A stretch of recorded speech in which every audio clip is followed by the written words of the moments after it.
Hi guys, I do want to talk about the new Crow movie, and I do want to say that, just like a majority of people, I'm not looking forward to this film, but I'm actually a little curious, and I don't mind. Excuse me, I have a little bit of a cold. Giving it a chance, really. But I definitely think the thesis of this video is just to kind of talk about, just a little bit of why this is not a film people want to see. That I think the first thing about it is that the original Crow film was a masterpiece in a lot of ways. I do think that it was definitely a low budget film. The art production, the cinematography is really amazing. And I think that if you look at this new film, they have really great production value, but it's just because, this is like 30 years later, and then also you can blast DaVinci Resolve and an Alexis camera's like $500,000. Like back then in the 90s, they really had to just work a little bit harder at something with a lot more quality, and they actually succeed in a lot of ways. I think one of the big tragedies about the original Crow film was that it would never be nominated for Oscars because obviously people were very uptight back then.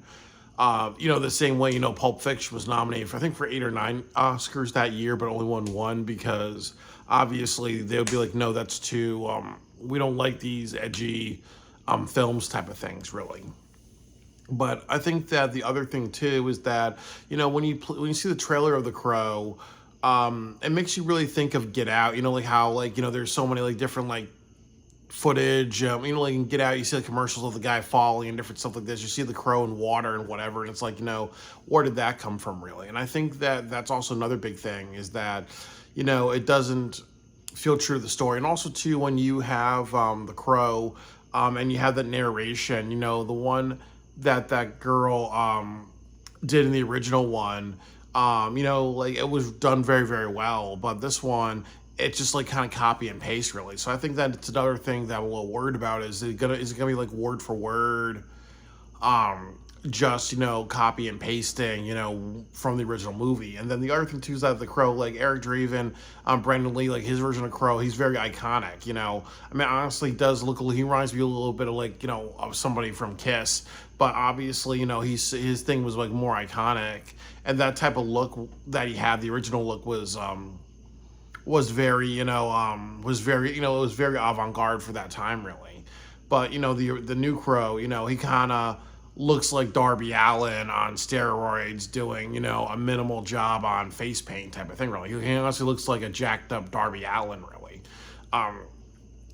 But he does it just doesn't with like an overcoat, it's like it doesn't really work. Imagine if you had the face of Alex from A Clockwork Orange, just really serious and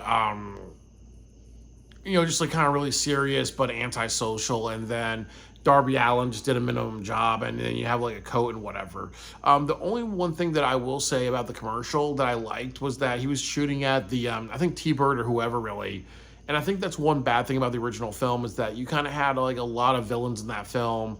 They're very low IQ, but in the original film, I think one bad thing about all the villains is that none of them could figure out how to kill this guy, or he never really had any obstacles until he met Top Dollar, the final person, really. So that's just not good writing. It's just saying like the final boss, we're gonna make him a little bit more powerful than everybody else really. But I think that that's one good benefit about this film is that at least if he's struggling to kill people, that's good because it creates more of a conflict type of thing really.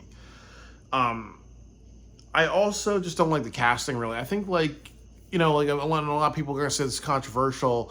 I'm not sure. They said like there's this British musician. I don't remember her name. I didn't do my research that deeply, but she's actually doing like Shelley, and obviously we know that she's brown skin. Is she part black or something like that? I don't know. I have to do my research. What does it say on her Wikipedia page? What does she say about her identity? But we always know that this is what they do. Is that obviously representation? Next thing the Crow is going to be Jewish, or the Crow is going to be a white guy that self-identifies as black, or maybe he's a homosexual, and Shelley is a girl with that's trans or whatever. You get what I'm trying to say? Just interjecting all that stuff really, like just because they want to make it progressive really. And as I've said, if you want to make a progressive film, Matthew Della Pena's book is called Mexican White Boy, and it's about biracial people struggling in a very racist society. You would have somebody make a film about that. Really, you would not do something like, say, we're gonna make The Crow, Hispanic, just for the sake of being different. You gotta add more dimension to that, and I kind of think that that's maybe what they're doing with Shelley as well. Is that maybe she's just thrown in there just to be, okay, we're, yay interracial, yay black girls, yay biracial girls, rah rah rah type of thing. Instead of just, just saying, okay, it didn't matter in both stories, type of thing, really. Um, I just also kind of think that, and I think like maybe the last thing that I'm going to say is that, it was definitely a risky film to make because obviously, when it comes to The Crow, the original was so beloved for a lot of reasons. I think a lot of people unfortunately saw it when they were young. So a lot of people kind of resonate with The Crow in the sense that it represented somebody with a lot of anger.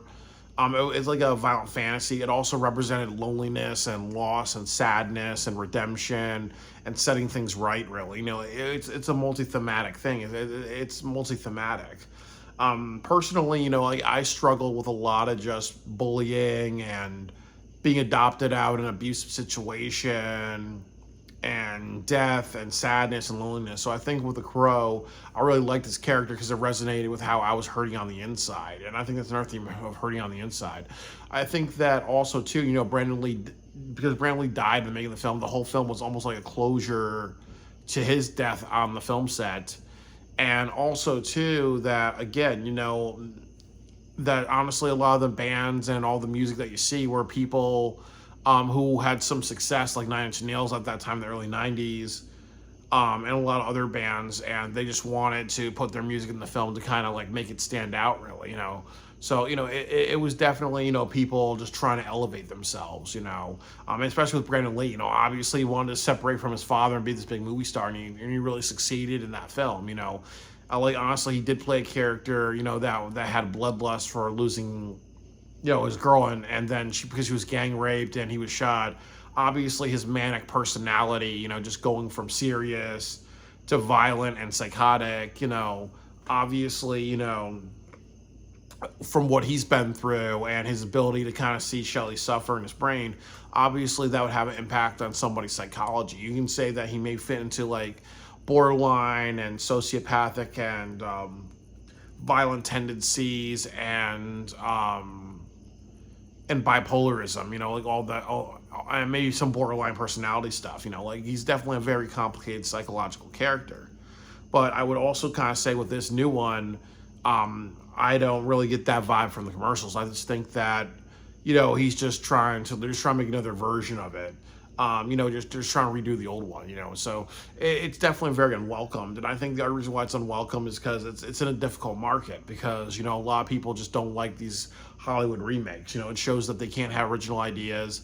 It also shows, as I said, representation is not just replacing white people with black people. It's not replacing straight people with different sexual orientations or different gender identities. You have to do a little bit more.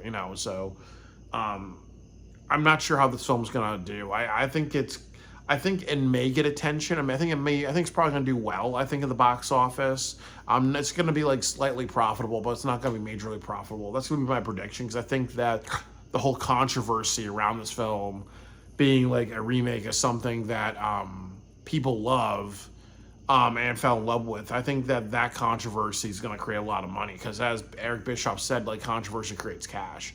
But definitely, we'll see how this goes. I think like my hope would be that if this kind of breaks even and to make some profit, they can do the other Crow films because the other Crow films after this one were box office bombs. Because there's 3 or 4 Crow films, I believe.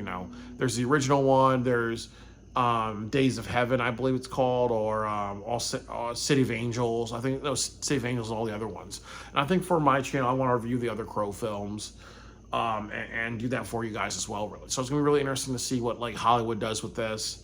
I know it's probably gonna make a lot of people more pissed off than anything else, really. But we're gonna just take it from there, So we'll see how it is. All right, that's all I gotta say about this. And I just think that there's two things I wanted to say to everybody. That I think that making remakes is okay, and I think it's also really important because it is a style of filmmaking. I also think it's good to compare and contrast things. It actually can be a fun experience. I think that sometimes, you know, the other big thing is that it's also good for people because honestly, you can kind of vocalize how you feel about something, and then that's really important because then Hollywood will eventually listen. I think that the other thing too is that sometimes there are people who are really good at doing remakes or looking at weaknesses of stuff and doing something way better. And then there are people who just fail horribly at that. So I do think that it's important to have remakes, but definitely, if it's done successfully and people fall in love with it, awesome. And if it's not good, then people should voice their opinions. That's all I gotta say about it. I really don't know any film that's like a successful remake or anything like that. I think the only thing I can think of, if I'm correct, is the Terminator, because I think like both Terminators, it's not like a part two or a sequel. If I'm correct, I think it's just them doing the same. I think it's them just taking the same idea and redoing the film. If I'm correct, but if I'm wrong really. But it's very hard to do remakes. Especially some things like a classic or whatever, really, So I really just think that, it never hurts to try new stuff. It never really hurts to bring a new generation or new ideas, and then do a new artistic vision. But definitely it's an uphill battle. It's definitely filmmakers challenging themselves. But I think the big thing is that it's always good to listen and see what people say. And if it's not working, if it's not profitable, or it's too offensive, then just don't support the film or do videos about like why you want to boycott that. We all have freedom of speech in this, So I definitely want to give it a chance just to at least say, what's it about. I'll definitely give you guys a review when I see it next week, but I'm excited to see what they do. But I definitely know it's going to be a very controversial film, and controversy creates cash. I always like things that are controversial, and definitely I will kind of compare and contrast both films for you guys.